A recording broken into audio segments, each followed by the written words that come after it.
माणूस आहे सांगणार आहे की त्याने विधिमंडळात पुन्हा जायला पाहिजे. त्यानंतर काँग्रेसचे प्रांताध्यक्ष हर्षवर्धन पाटील असतील, सुप्रिया सुळे असतील, या सगळ्या प्रमुख नेत्यांनी त्यांना ही विनंती केलेली आहे.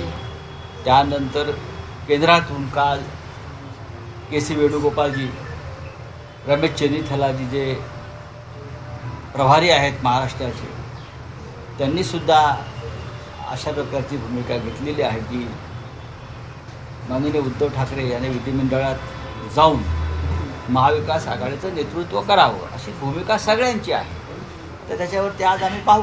गोरेगाव पत्राचाळ प्रकरणामध्ये जे आरोप तुमच्यावर झाले त्याच्यावर आज एकनाथ शिंदेंनी बैठक बोलवली आहे, म्हणजे त्या पुनर्विकासासाठी. बोलवू द्या ना, त्यात नवीन काय आहे? माझ्यावरती कसले आरोप झाले? कोर्टाला विचारा ना, कोर्टाने काय सांगितलंय ते. पत्राचाळ प्रकरणात ज्यांनी खरोखर मलिदा खाल्ला ते सगळे त्यांच्याच पक्षात किंवा भाजप पक्षामध्ये आहेत. आमचा काय संबंध आहे त्याच्याशी? हे कोर्टाने सांगितलं. जसं केजरीवालांच्या प्रकरणामध्ये कोर्टाने सांगितलं की ही बेकायदेशीर प्रकरण आहे, त्यांना अडकवलं, तसं माझ्या बाबतीत सुद्धा सांगितलं की बेकायदेशीर अटक आहे. संजय राऊतांचा या सगळ्या प्रकरणाशी दुरान्वयी कधी संबंध झालेला नाही. सत्ता आहे, बाकी काय. बच्चू कडू आज पत्रकार परिषद घेऊन आपली भूमिका जाहीर करणार आहे. पण त्याच्यात मी कशाला बोलू? बच्चू कडू नाही, विचारा. पक्ष विलीन करण्याचं जे असं आहे की त्यांना विचारा ना, ते पक्ष विलीन करणार असतील तर त्यांना विचारलं पाहिजे. पण शेतीच्या राज्यामध्ये संदर्भात शेतकऱ्यांच्या प्रश्नात त्यांनी एवढं रान पेटवलं आणि छोटे आता पक्ष आहेत ते संपवण्याचं काम सत्ताधाऱ्यांकडून केलं जाते का अशा पद्धतीने? म्हणजे शिवसेना फोडली, राष्ट्रवादी फोडली. शिवसेना फोडली नाही. नंबर एक, ज्या पद्धतीनं देशभरातलं राजकारण सुरू आहे, तुम्ही म्हणाल आप फुटली. मी असं म्हणत नाही की आप पक्ष फुटला. ज्या पद्धतीनं दहशतवादाचा वापर करून लोकांवरती दबाव आणून आमिष दाखवून माणसांना बाजूला केलं जातं, ही पक्षफूट नाही, हे डरपोकपण आहे. आता बच्चू कडूंवरती कोणता दबाव आहे मला माहीत नाही. मी बच्चू कडून एक अत्यंत प्रामाणिक नेता, शेतकऱ्यांसाठी लढणारा, दिव्यांगांसाठी लढणारा असं मी मानतो. आता एका आमदारकीसाठी जर कोणी आपला पक्ष कोणात विलीन करत असेल तर त्याच्यावर नंतर बोलू आम्ही. अजित पवारांच्या प्रकरणावरती बरेच तर्कवितर्क लावले जात आहेत. VSR कंपनीवरती राज्यामध्ये बंदी घालावी अशी मागणी होती. मात्र काल अजित पवारांचे पुत्र पार्थ पवारांनी मुंबई ते पुणे VSR कंपनीच्याच विमानातून प्रवास केला.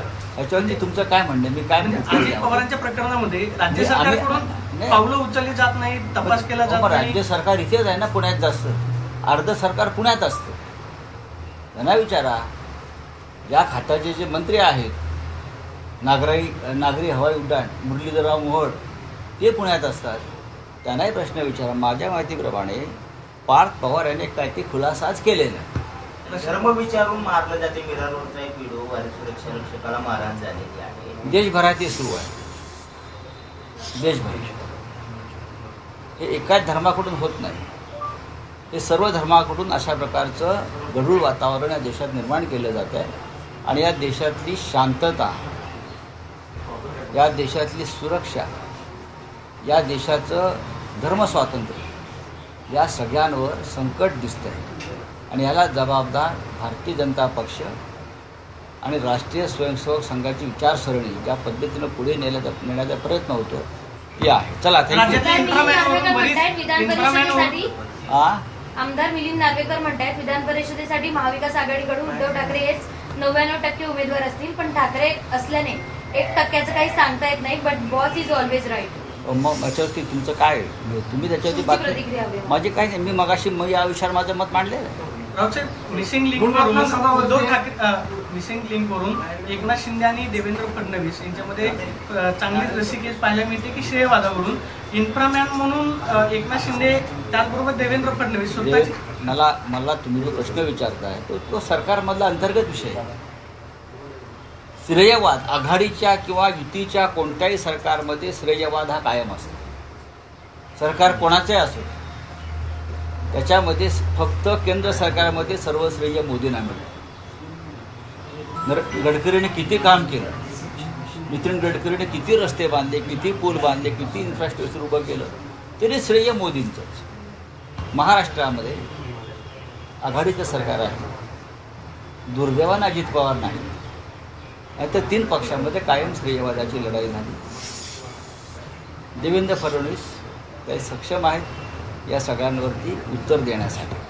सर, हे पुस्तकाचा जो विषय आहे शिवाजी चला. कोण होता, शिवाजी कोण होता हा जो पुस्तक आहे, आपल्याला वाटतं की हे विषय आता मुद्दा म्हणून काढले जात आहेत. कुठल्याही निवडणुका नाहीत, पण 5 राज्यांच्या निवडणुकावर या सगळ्याचा परिणाम होईल कशा असं करता वाटतं. शिवाजी कोण होता या कशा पुस्तकाचा करता होईल? त्यांचा असं हेतू असू शकतो असं वाटतं. नाही